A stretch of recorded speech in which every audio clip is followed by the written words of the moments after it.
ప్రధానమంత్రి నరేంద్ర మోడీ ఈరోజు నలంద యూనివర్సిటీ కొత్త క్యాంపస్ ఇనాగ్రేట్ చేశారు.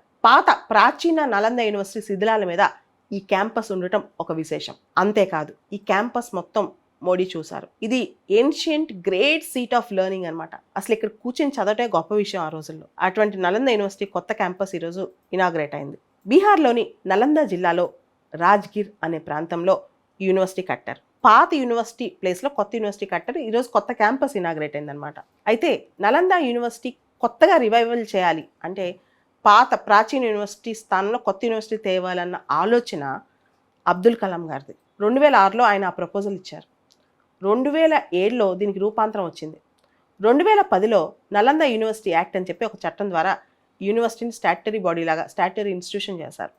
అక్కడి నుంచి యూనివర్సిటీ వర్ధిల్లుతూనే ఉంది. నలంద యూనివర్సిటీకి సంబంధించి చరిత్ర ఏం చెప్తుందో ఒకసారి చూడాలి. నలంద అనే పేరు నా ఆలం ద అంటే అన్స్టాపబుల్ ఫ్లో ఆఫ్ నాలెడ్జ్, జ్ఞానానికి అంతు లేకుండా ఫ్లో అవుతూనే ఉంటుంది.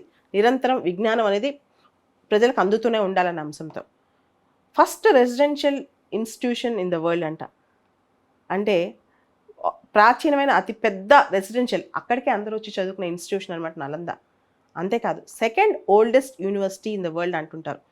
మొదటిది తక్షశిల, రెండోది నలంద అంటుంటారు.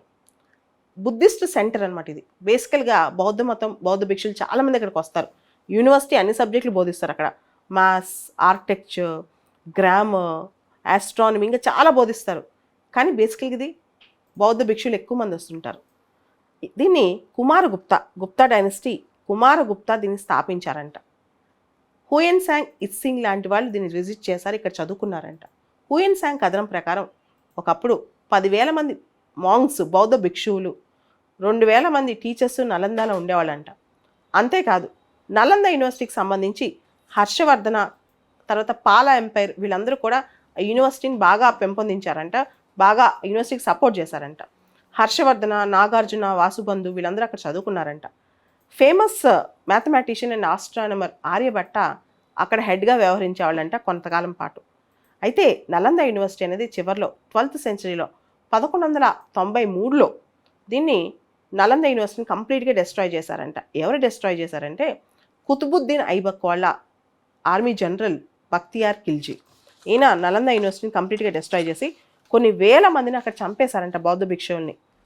మిన్హాజ్ ఈ సిరాజ్ రాసిన తబకత్ ఈ నస్రీ అనే పుస్తకంలో నలంద యూనివర్సిటీని డిస్ట్రాయ్ చేస్తూ కొన్ని వేల మంది బౌద్ధ భిక్షులను ఎలా చంపారో రాసి ఇస్లాంని పెంపొందించడానికి, బౌద్ధ మతం అంతమొందించడానికి ఆ రోజుని పన్నాగం పన్నారని అర్థమవుతుంది అనమాట.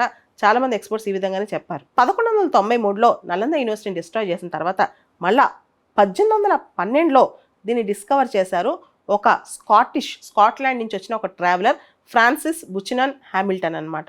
ఆ తర్వాత 1861లో అలెగ్జాండర్ కన్నింగ్హామ్ దీన్ని ఒక ఏన్షియంట్ యూనివర్సిటీగా రికగ్నైజ్ చేశారు. 2009లో నలంద యూనివర్సిటీకి UNESCO world heritage site recognition కూడా వచ్చింది.